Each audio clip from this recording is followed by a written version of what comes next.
Hello friends, स्वागत है आप सभी का हमारे इस यूट्यूब के चैतन्य क्लासेस में। हम लोग डेली के एमसीक्यूज सीरीज में जो हम लोग क्लास करते हैं, डेली के एमसीक्यूज क्लास में हम लोग अलग अलग चैप्टर वाइज क्लास करते हैं। कई जगह पे हम लोग देखते हैं कि अलग अलग 50 प्रश्न हम लोग लगातार अभी कर रहे हैं, फटाफट सीरीज में लाए हैं। और आज के इस डेली एमसीक्यू सीरीज में जो क्लास है ये चैप्टर वाइज है। और ये जो चैप्टर वाइज में है, बायोलॉजी का चैप्टर कोशिका से रिलेटेड इसमें क्वेश्चन आपके लिए लाया गया है। कोशिका से रिलेटेड थोड़ा बात जान लें। हमारे शरीर की जो क्रियात्मक इकाई होता है उसे कोशिका कहते हैं। कोशिका का सिद्धांत सबसे पहले स्लाइडेन और स्वान नामक जो दो वैज्ञानिक थे इन्होंने दिया था। इसी कोशिका में दो प्रकार की कोशिका हम लोग जनरली देखते हैं। एक होता है प्रोकैरियोटिक और दूसरा होता है यूकैरियोटिक। इसी के अंतर्गत हम लोग देखते हैं माइटोकॉन्ड्रिया, जो हमारे जीव में ऊर्जा का क्रियात्मक इकाई है। इनके पास अपना डीएनए होता है। आप जानते हैं डीएनए का full form dioxy nucleic acid होता है। चलिए आगे देखते हैं कि क्या इसमें कुछ प्रमुख प्रश्न हैं जो आपके लिए आने वाले एग्जाम में काफ़ी मददगार साबित सिद्ध होगा। चलिए देखते हैं। पहला क्वेश्चन है, नाभिक के अलावा कोशिका के किस कोशिकांग में डीएनए होता है? जो कोशिका का नाभिक होता है, आपको बता दें कि कोशिका जब होता है उसके बीच में एक नाभिक होता है।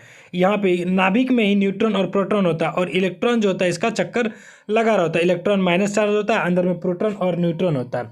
तो पूछा जा रहा है नाभिक के अलावा किसमें कोशिका का अपना डीएनए होता है। अभी जस्ट हम आपको जब चैप्टर के बारे में थोड़ा समझा रहे थे, तारक केंद्र, गोल्जी का, लाइसोसोम, माइटोकॉन्ड्रिया।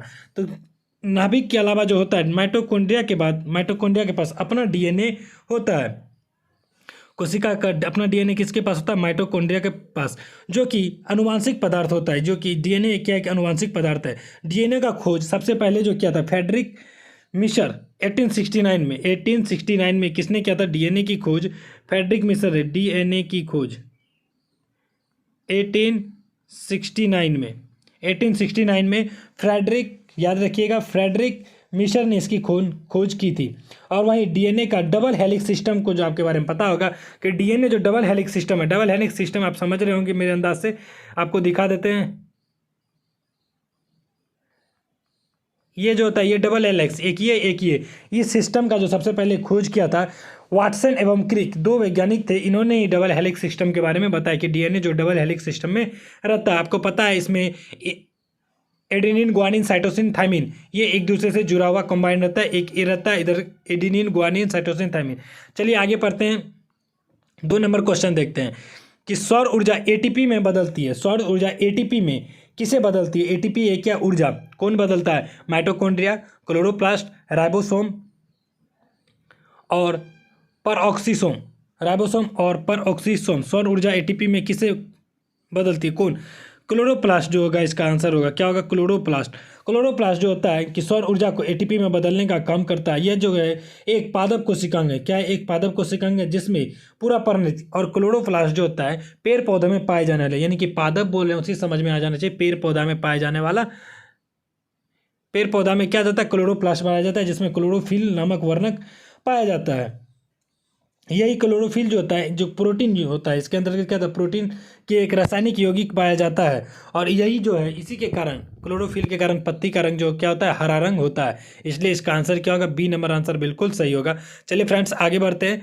आपको बता दें फ्रेंड्स दोस्त, ये सभी जो क्वेश्चन आपको आने वाले जो एग्ज़ाम है बिहार एसएससी में, सीटेट में, डीएलएड में, एसएससी जीडी में, इन सभी एग्ज़ाम में और यहाँ तक कि बीपीएससी में ये जो क्वेश्चन आपको कराया जा रहा है, किसी न किसी पीसीएस एग्जाम से का ही क्वेश्चन प्रीवियस ईयर का कराया जा रहा है, जिसमें कि बीपीएससी होगा, यूपीएससी, आईएएस लेवल तक के क्वेश्चंस को हम लोग टच कर रहे हैं। यहाँ पे जब जो पहला क्वेश्चन देखे वो आईएएस 2001 का प्रीलिम्स का क्वेश्चन था।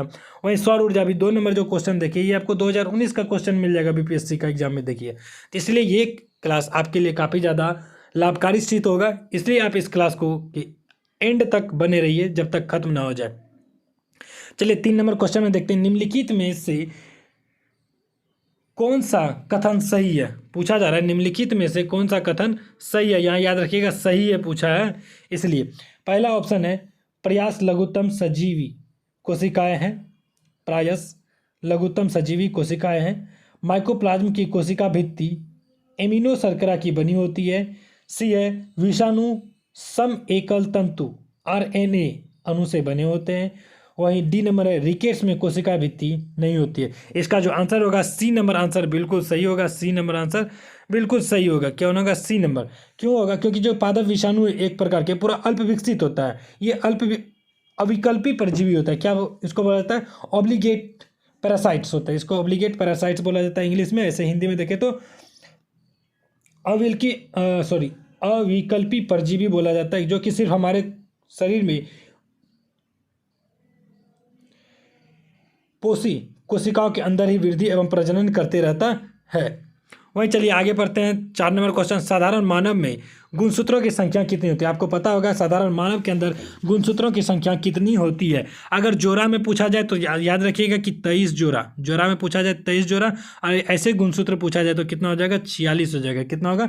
46 होगा। आपको पता होगा कि महिलाओं में महिला में XX और पुरुष में XY। फ्रेंड्स आपको बता दें, लिंग निर्धारण जो होता है वो पुरुष के क्षमता से होता है। अगर XX मिल जाएगा तो स्त्री जन्म लेती है, अगर X और Y अगर मिश्रण होगा तो क्या जन्म लेगा? पुरुष जन्म होता है। क्या जन्म लेता है? अगर XX मिलेगा तो स्त्री, XX ये मेल है, सॉरी ये फीमेल है।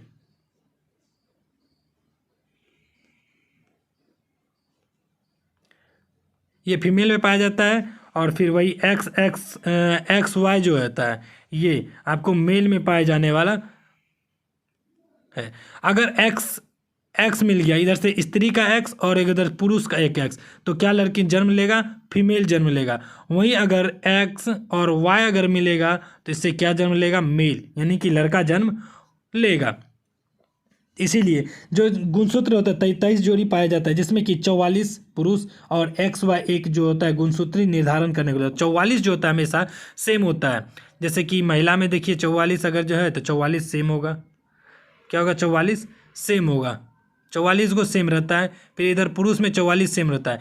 एक जो अलग होता है वो X या Y या फिर XX, यही दो मिलके 46 पुरुष होता है, जो कि लिंग निर्धारण में काफ़ी ज़्यादा लिंग निर्धारण करता है। चलिए आगे पढ़ते हैं। 5 नंबर क्वेश्चन देखते हैं। मानव शरीर की कोशिकाओं में पाए जाने वाले गुणसूत्रों की संख्या है। वही हो गया मानव शरीर में गुणसूत्रों को पाए जाने वाली। यहाँ देखिएगा, यहाँ पे क्या दिया? गुणसूत्र जोड़े यहाँ दिया, वहाँ क्या दिया गया था? संख्या दिया गया था। यहाँ जोड़े, तो कितना जोड़ा अभी जस्ट बताए थे? 23 जोड़ा। क्या हो जाएगा इसका आंसर? 23 जोड़ा इसका आंसर हो जाएगा। बिल्कुल सही नंबर सी नंबर जो आपको दिख रहा है ये 23 नंबर, ये सही होगा। चलिए 6 नंबर क्वेश्चन देखते हैं। जीवों में अत्यधिक विविधता का कारण है। किसी भी जीव में अत्यधिक विविधता का अलग अलग होने का कारण क्या होता है? अनुकूलन, सहभागिता, उत्परिवर्तन या बहुगुणसूत्र। इसका जो कारण होता है उत्परिवर्तन के कारण होता है। किसका कहता है? उत्परिवर्तन के कारण विविधता पाया जाता है। वैज्ञानिक का वह समूह जिसके अंतर्गत प्राकृतिकवाद के सिद्धांत को आधुनिक रूप दिया गया उसे डार्विन वाद कहते हैं। डार्विनवाद ने ही कहा था कि सभी गुणसूत्रों में अलग अलग भिन्नता पाई जाती है। ये परिवर्तन स्पष्टतः वंशगत होते हैं। हमारे वंश से हमें मिलता है। हमारे माता पिता को किससे मिला? दादा दादी से या फिर नाना नानी से। उनका गुणसूत्र आगे बढ़ते जाता है। ये पीढ़ी दर पीढ़ी आगे बढ़ता चला जाता है। इसलिए कभी कताल देखते हैं न, मम्मी लोग बोलते बाप बहुरवा है तो तुम बहुरवा हो गया क्या रे। तो जैसे कि अगर कहा जाता अगर पापा का गुणसूत्र, पापा थोड़ा सा गुस्सेल है तो हो सके बेटा भी उसका थोड़ा सा गुस्सेल हो सकता है। या फिर हो सके मम्मी थोड़ा चिड़चिड़ी है तो कभी बेटा पापा बोल देते हैं कि माँ जैसे चिड़चिड़ा हो गया क्या रे। तो ऐसा हमारे बिहार में आपको देखने को मिलते रहता है। तो ये क्वेश्चन जो आपको बता दें 56 बीपीएससी और 59 बीपीएससी 2015 का प्रीलिम्स का क्वेश्चन ये आपको है। तो इसीलिए फ्रेंड्स आपको ये क्लास करना ज़्यादा इंपॉर्टेंट है। आप इस क्लास से रिलेटेड कई सारे क्वेश्चन को क्रॉस चेकिंग कर सकते हैं। आपको कितना अच्छा क्वेश्चन लगेगा, क्योंकि आने वाले समय में जितने भी एग्जाम्स हो रहे हैं सभी का जो लेवल है अब ऊपर हो गया। पहले वन लाइनर टाइप में पूछा जाता था, कोई ज़्यादा इंपॉर्टेंट नहीं रखता था, सिंपल क्वेश्चन पूछ दिया था। लेकिन अब ऐसा कुछ नहीं है। इसलिए दोस्तों आप इस क्लास को अपने दोस्तों में ज़रूर शेयर, सब्सक्राइब, अगर आप नए हैं तो सब्सक्राइब जरूर करें हमारे चैनल को, और अपना प्यार आशीर्वाद जरूर हमारे साथ बनाए रखें, ताकि हम इसी तरीके से नए नए वीडियो लाते रहे और आप लोग इंजॉय के साथ पढ़ते रहे। चलिए 7 नंबर क्वेश्चन देखते हैं। निम्नलिखित में से किसमें लिंग गुणसूत्र नहीं होता है? इनमें से कौन है जिसके अंतर्गत लिंग गुणसूत्र नहीं होता है? बंदर, चीता, तितली, छिपकली। आपको बता दें छिपकली जो होता है, ये जो छिपकली होती है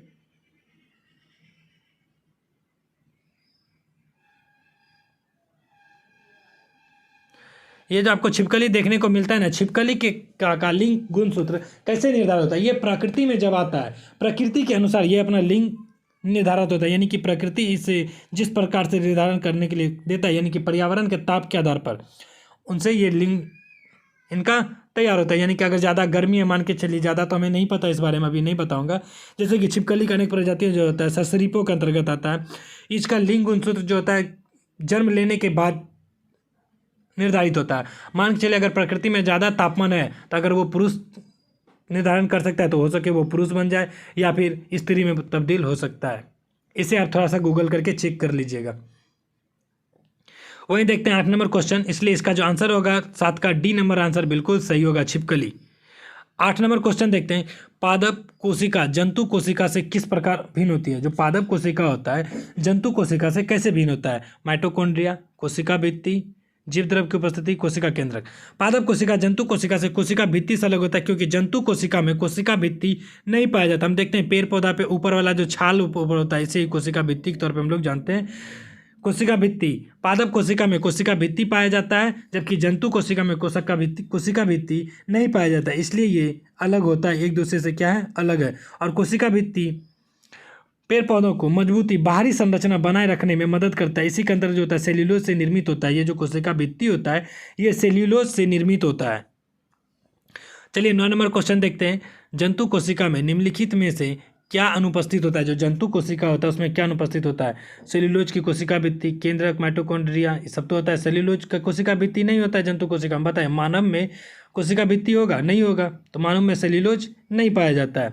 चलिए आगे देखते हैं 10 नंबर क्वेश्चन, जैव कोशिका का कौन सा भाग पावर हाउस कहलाता है? हमारे जीवन के कौन सा भाग पावर हाउस कहता है? आप जानते हैं माइटोकॉन्ड्रिया को क्या कहता है? कोशिका का पावर गृह कहा जाता है, माइटोकॉन्ड्रिया ही पावर गृह कहा जाता है। वही नील हरित शैवाल को छोड़कर शेष सभी सजीव पादप में जंतु कोशिका में पाए जाते हैं। यानी माइटोकॉन्ड्रिया देख लीजिए और नील हरित शैवाल, ये दोनों जो होता है जंतु कोशिका में, बाकी सब पाया जाता है। वही श्वसन की क्रिया के प्रत्येक जीवित कोशिका के कोशिका द्रव माइटोकॉन्ड्रिया में संपन्न होता है। यानी कि हमारा श्वसन जो होता है वो कहाँ संपन्न होता है? माइटोकॉन्ड्रिया में जाकर के संपन्न होता है। इसका जो आंसर होगा सी होगा। फ्रेंड्स, हम लोग प्रत्येक क्वेश्चन को थोड़ा ज़्यादा बड़ा करके समझ रहे हैं इसलिए, ताकि कि हमें प्रत्येक क्वेश्चन का थोड़ा पूरा एग्जैक्ट जो बात होता है उसके आसपास की चीज़ को भी हम लोग लेते हुए चले, ताकि आने वाले एग्जाम में अगर हमसे पूछा भी जाए घुमा के भी तो भी हम आंसर दे सके। आपको पूछ सकता है कि श्वसन क्रिया कहाँ पे संपन्न होता है, तो श्वसन क्रिया हमारा जो होता है माइटोकॉन्ड्रिया में संपन्न होता है, जहाँ पे माइटोकॉन्ड्रिया में जाके ये ऊर्जा के रूप में एटीपी के रूप में टूटता है। फिर ये एटीपी शरीर के अलग अलग भागों में ऑक्सीजन के तौर पर यह फैलता है। चलिए 11 नंबर क्वेश्चन देखते हैं, हाउस कहते हैं। हाउस कहते हैं किसे? ये थोड़ा सा क्वेश्चन मुझे लगता है गलत दे दिया गया है। कोशिका का पावर हाउस किसे कहते हैं? आप इसको लिख लीजिएगा, पावर हाउस। कोशिका का power house, power house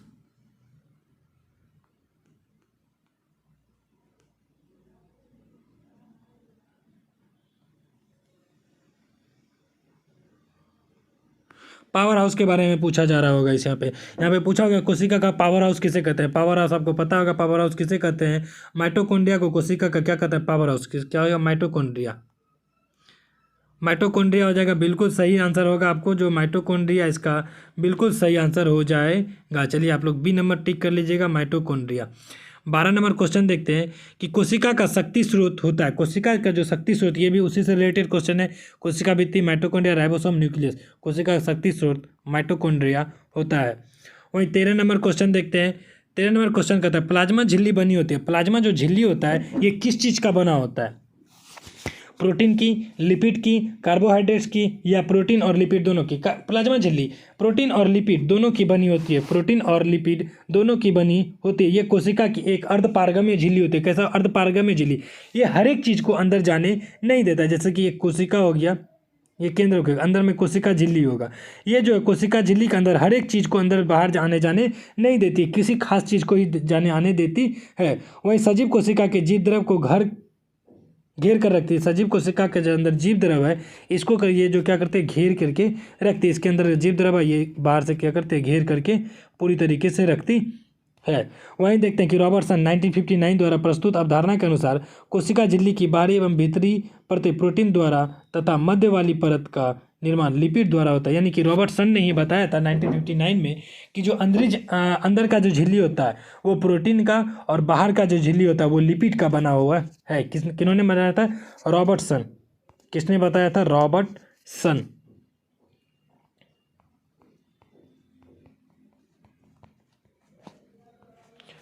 Robertson ने ये बात बताई थी। कब बताई थी? 1959 में। 1959 में बताई थी। चलिए फ्रेंड्स आगे बढ़ते हैं हम लोग। ये क्वेश्चन तो हो गया होगा।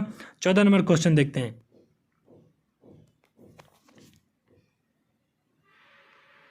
प्रोटीन संश्लेषण में निम्न कोशिकांगों में से किस एक की भूमिका सबसे अधिक महत्वपूर्ण है? जूम कर लेते हैं थोड़ा सा। लाइसोसोम और सेंट्रोसोम, अंतःद्रव्य जालिका और राइबोसोम, गोल्जी का उपकरण और माइटोकॉन्ड्रिया, डी है लाइसोसोम और माइटोकॉन्ड्रिया। इसका जो आंसर होगा बी नंबर आंसर होगा, अंतःद्रव्य जालिका और राइबोसोम। ये बहुत ज़्यादा इंपॉर्टेंट है फ्रेंड्स। अब लगभग क्लास आप लोग का खत्म होने वाला ही है। आप लोगों से निवेदन है कि अगर आप लोग जो भी नए हैं इस क्लास को शेयर, सब्सक्राइब और कमेंट में आप ये बात जरूर बताइए कि आपको ये क्लास कैसा लग रहा है, कैसा लगा। मानव शरीर के किस अंग में लसिका कोशिका बनती है? लसिका कोशिका जो होता है मानव शरीर के किस अंग में बनती है? यकृत में, अग्नाशय में, दीर्घ अस्थि में और डी है तिल्ली में। जो ये होता है तिल्ली लसिका कोशिका जो जिसको इंग्लिश में बोलते हैं लिम्फोसाइट, ये हमारे तिल्ली में बनती है। यहाँ पे जो आपको एक प्रकार का ये जो होता है श्वेत रक्तकणिका होता है, आरबीसी होता है, जो हमारे रोग प्रतिरोधक क्षमता के तौर पर देखा जाता है कि अगर शरीर में अगर कुछ बीमारी होता है उसे कौन लड़ने का काम करता है? WBC। सॉरी, कौन का लड़ने का काम करता है? WBC जो शरीर के रोगों से लड़ने का काम करता है, WBC करता है। और आरबीसी क्या करता है? हीमोग्लोबिन का वहन करता है। आरबीसी में रेड ब्लड सेल में क्या मिलता है? हीमोग्लोबिन। वहीं श्वेत रक्त कोशिकाएं जो होते हैं इसका निर्माण लसिका ग्रंथियों कहाँ कहाँ होता है ये देखिए लीजिए। लसिका में होता है, तिल्ली में होता है, थाइमस ग्रंथि तथा अस्थि मज्जा द्वारा किया जाता है। वहीं बी लिम्फोसाइट तथा टी लिम्फोसाइट लसिका कोशिकाएं दो प्रमुख प्रकार की होती है। जो लसिका कोशिका दो प्रकार का होता है, एक बी लिम्फोसाइट होता है, एक टी लिम्फोसाइट होता है। टी लिम्फोसाइट, एक बी लिम्फोसाइट। धन्यवाद फ्रेंड्स आप सभी का हमारे साथ जुड़ने के लिए। उम्मीद है आपको ये क्लास अच्छा लगा हो। इसी तरीके से आप लोग हमारे क्लास में जुड़े रहें और डेली के MCQ सीरीज में आप कमेंट करके ज़रूर बताएं कि आपको ये क्लास कैसा लगा। धन्यवाद, मिलते हैं अगले क्लास में हम लोग।